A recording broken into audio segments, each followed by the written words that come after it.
All right, Barakatah Yahweh, Barakatah Yahweh Shai, Barakatah Yahweh, Barakatah Yahweh Shai. I want to give all praises to Yahweh Bashin Yahweh Shai, and double honors and blessings to the apostles and elders of Great Millstone.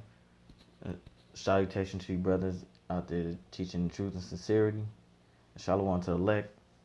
Is the brother Urala Abban Yahweh Ban Yasha'Allah.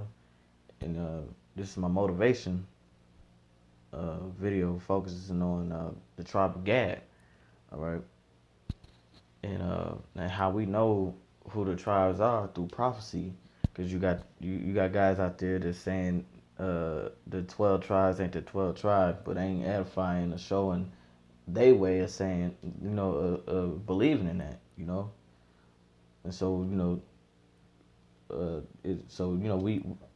us GMS we show proof of everything, and so we the brother I now came up with the idea for all of us to come up, edify on each tribe, and we all chose a tribe, and I'm be focused on Gad and the scripture Genesis 49:19. So through the Spirit, um, hope edify you brothers and few sisters that are watching, and we're gonna get to it. In Genesis chapter 49 verse 19, it says, Gad, a troop shall overcome him, but he shall overcome at the last. All right, and it says when it says a troop shall overcome him, was talking about the so-called white man and his U.S. Calvary. You know, which what I'm gonna do is I'm gonna go into like a few people, two people names who led the attacks on the North American Indians. Okay, but before that, I want to go to this website. All right, that I came across. I don't know. Is somebody who's in the truth that know about that know. I ain't gonna bank off what they got too much, but I'm gonna read a little bit of what they got here. Um, it's from IsraeliteCornerstone.com. It says Genesis 49:19. Gad, a troop shall overcome him. It says the troop that overcame the tribe of Gad was the United States Cavalry. Landed on Plymouth Rock in 1620 is what begun this war, which then came to a cease at the Battle of Wounded Knee in 1890. This is a well over 77 million Indians were killed during this time period of 200 years. They murdered so many North American Indians to establish church and state. It says, but he shall overcome at the last. The tribe of Gad shall overcome America and all the nations when the Savior comes for his second coming, which is talking about Yahweh Shai. But during the time of those wars, which if you look up the War of 1812, it was many wars that took place from that time with the Europeans and the Native American Indians. Um, one of the leading guys was what I got right here is George Armstrong Custer with General Custer, and you also got Andrew Jackson. But we just gonna read a little through a little history on these guys, and just give you edification of who they were. All right, so it's in George Armstrong Custer. Uh, got the little history on him. He died at age 36, at Little Bighorn, which was his last war against the Indians, man. Okay, so we'll read some stuff on him, and then we'll move on to the next to Andrew Jackson. Okay, so George Armstrong Custer, December 5th, 1839 to June 25th, 1876, was a United States Army officer and cavalry commander in the American Civil War and the American Indian Wars. So he is the main, like it says, he was the main commander it says American Indian Wars. Not so that weren't just one war. He was in majority, like all the wars that was against American Indians. All right. This is raised in Michigan and Ohio. Custer was admitted to West Point in 18 1857, where he graduated last in his class. We would skip that. We ain't got to read too much on that. Trying to hit points, you know. It says, let me see. Let me jump down. Here we go. I'll read right here. After the Civil War, Custer remained a major general in the United States Volunteers until they were mustered out in February 1866. He reverted to his permanent rank of captain and was appointed a lieutenant colonel in the 7th Cavalry Regiment in July 1866. He was dispatched to the West in 1867 to fight in the American Indian Wars. On June 25th, 1876, while leading the 7th Regiment at the Battle of the Little Bighorn in Montana Territory against a coalition of Native American tribes, he and all his regiment, which included two of his brothers, were killed. The battle was popularly known in American history as Custer's Last Stand. Custer and his regiment were defeated so decisively at the Little Bighorn that it has overshadowed all his prior achievements. Right, so he played a part in the war against the American Indians though, but he got his ass killed in that last battle at a Little Bighorn. Okay, so I just wanted to bring a little a little history on who the guy was, and then we're gonna go to we're gonna read up on Andrew Jackson. Then we're gonna go into a little matter of fact, before we go to Andrew Jackson, Salaki, we can read on the American Indian Wars real quick. I don't know what's happening. Okay. This is the American Indian Wars or Indian Wars were the multiple armed conflicts between European government and colonists.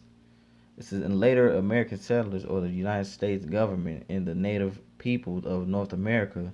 These conflicts occurred across the North American continent from the time of the earliest colonial settlements in 1924. In many cases, wars resulted from competition for resources and land ownership as Europeans and later Americans encroached onto territory which had been inhabited by Native American Indians for the previous century. There was populated pressure as settlers expanded their territory, generally pushing indigenous people northward and westward.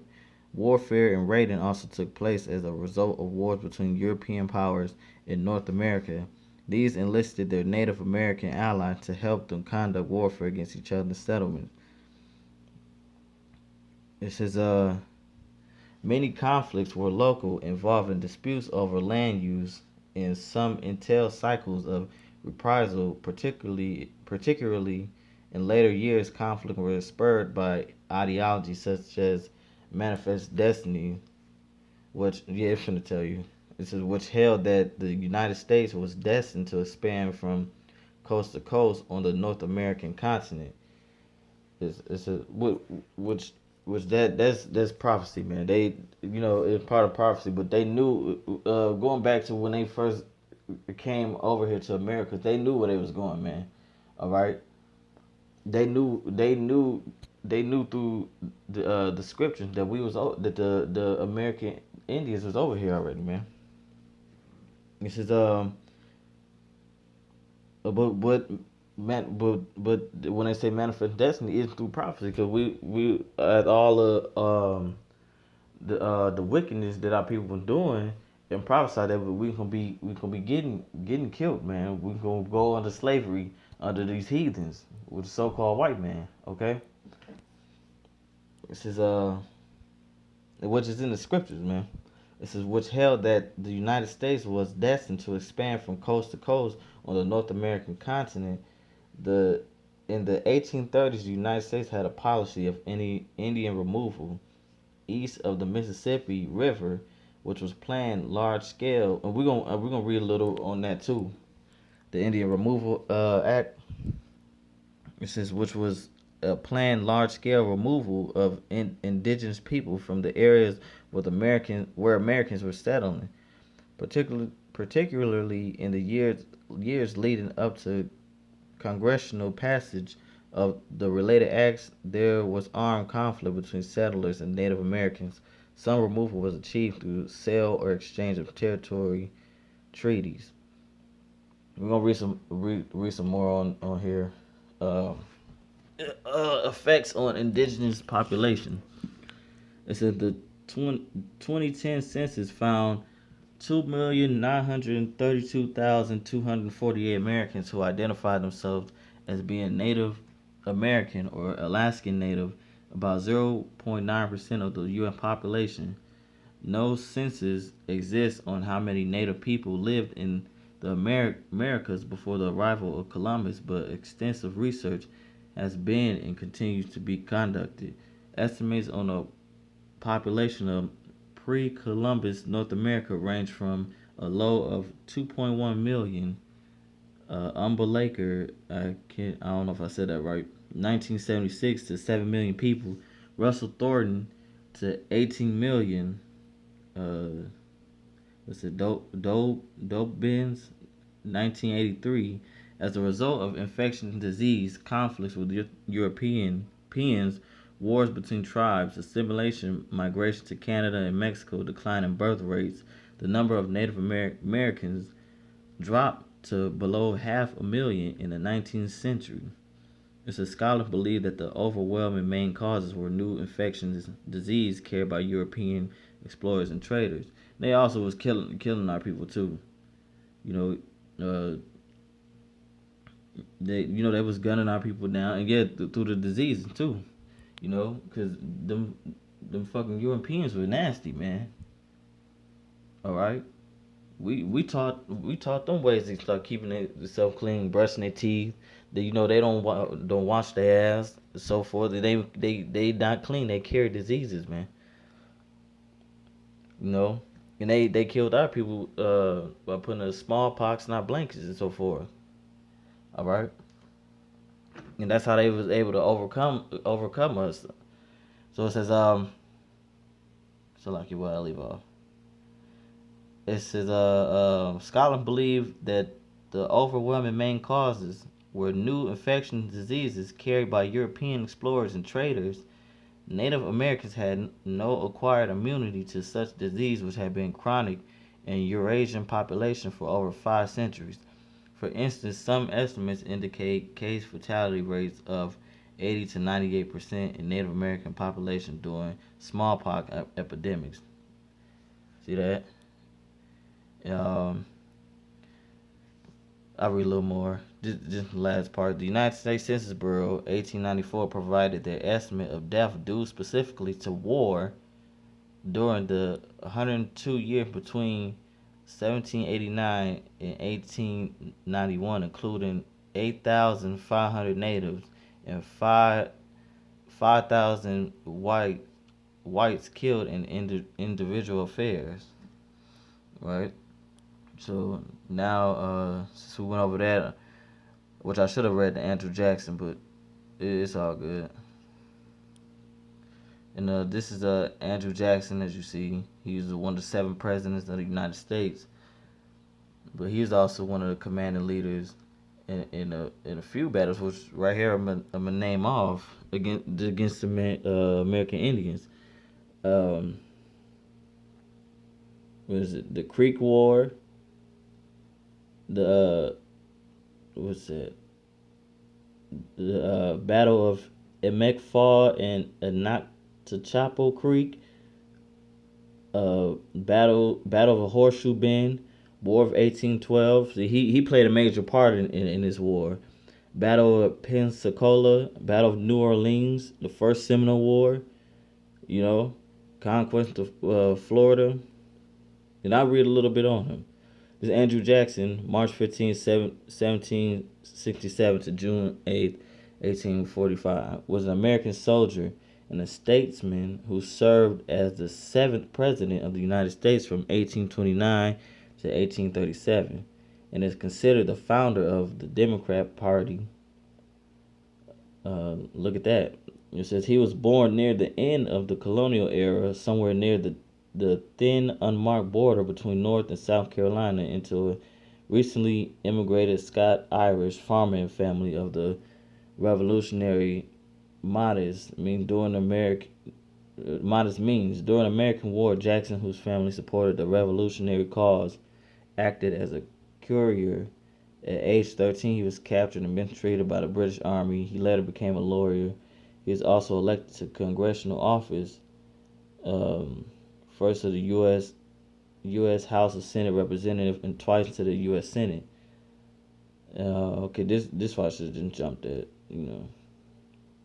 In 1801, Jackson was appointed colonel in the Tennessee militia, which became his political as well as military base. He owned hundreds of slaves who worked on the Hermitage plantation in 1806. He killed a man in a duel over the matter of honor regarding his wife Rachel. He gained national fame through his role in the War of 1812, which like I said before, that was the major war against the Native American Indians. Okay, because a lot of those wars that I named off was connected to the War of 1812. It's called the War of 1812, but it was other wars that was part of the War of 1812. You know, being one that's for the name, most famously where he won a decisive victory over the main British invasion of army at the Battle of New Orleans. Cause that was also part of the War of 1812. It says in response to the conflict with the Seminole and Spanish Florida, he invaded the territory in 1818. This led directly to the First Seminole War and the Adams-Honest Treaty of 1819, which formally transferred Florida from Spain to the United States. Right, and that First Seminole War was also another part of the War of 1812. So it it was a lot going on as far as wars with the Europeans, the so-called white men, and the Native American Indians, which GAD, which you also had the other tribes here too, Ephraim and Reuben. You know, it it, it um it was Salaki, I lost what I was gonna say, but yeah, it was a lot going on. It was a lot of wars happening, man. Okay, so that was it on him. Now we're gonna get into the atrocity that happened. Oh, before that,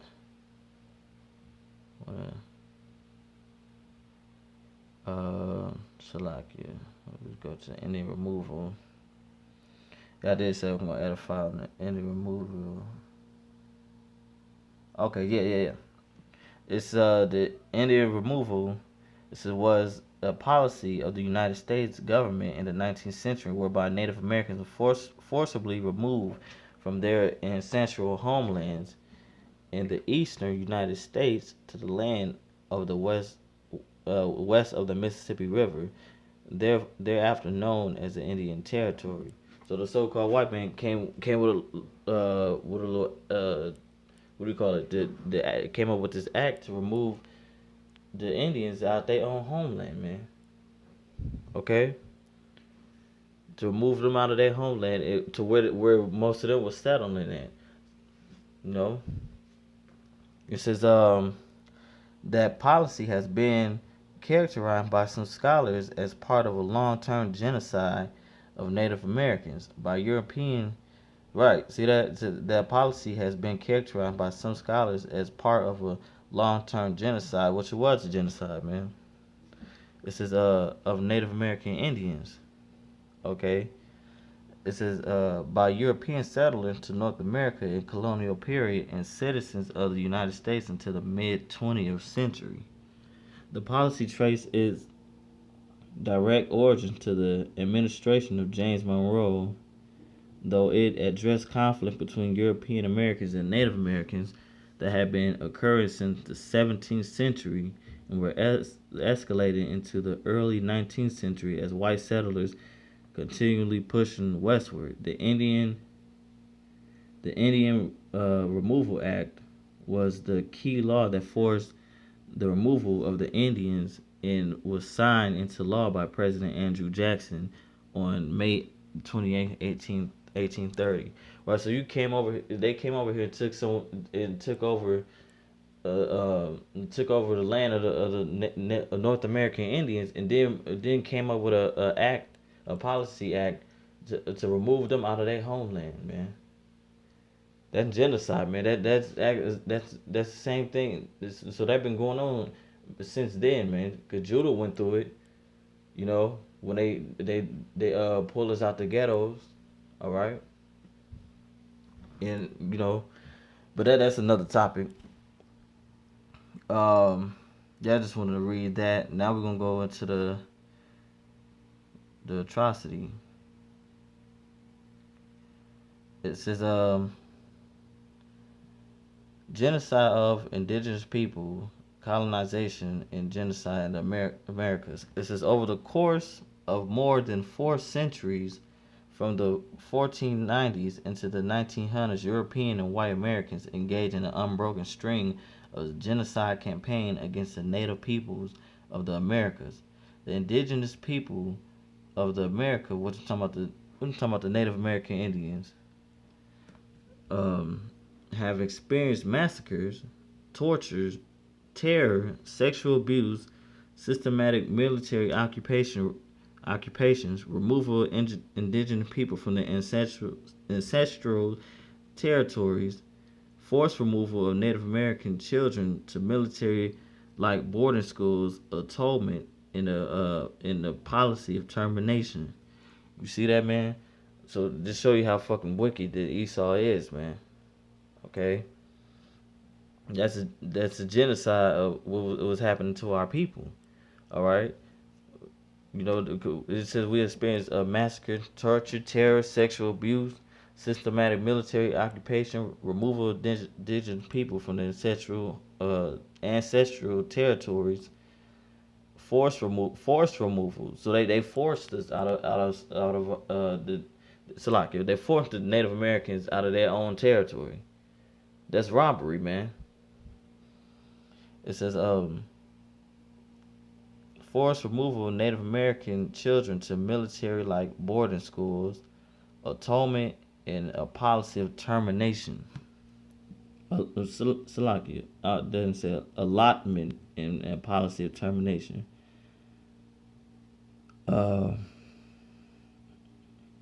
that was no, nope. We can keep going a little bit more on it. It said from the earliest years of colonialism, conquistadors like Vasco Nunes de Balboa would brazenly advocate genocide against the native population.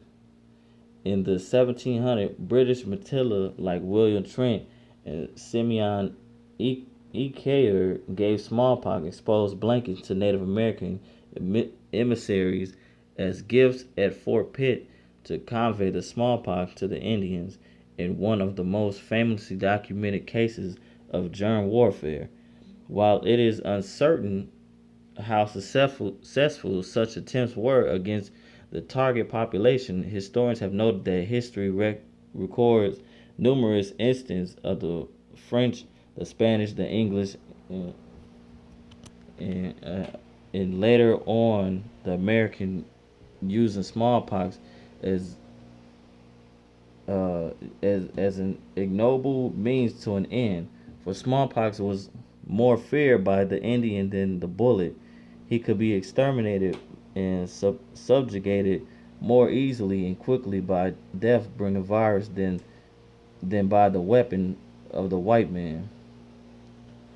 Right.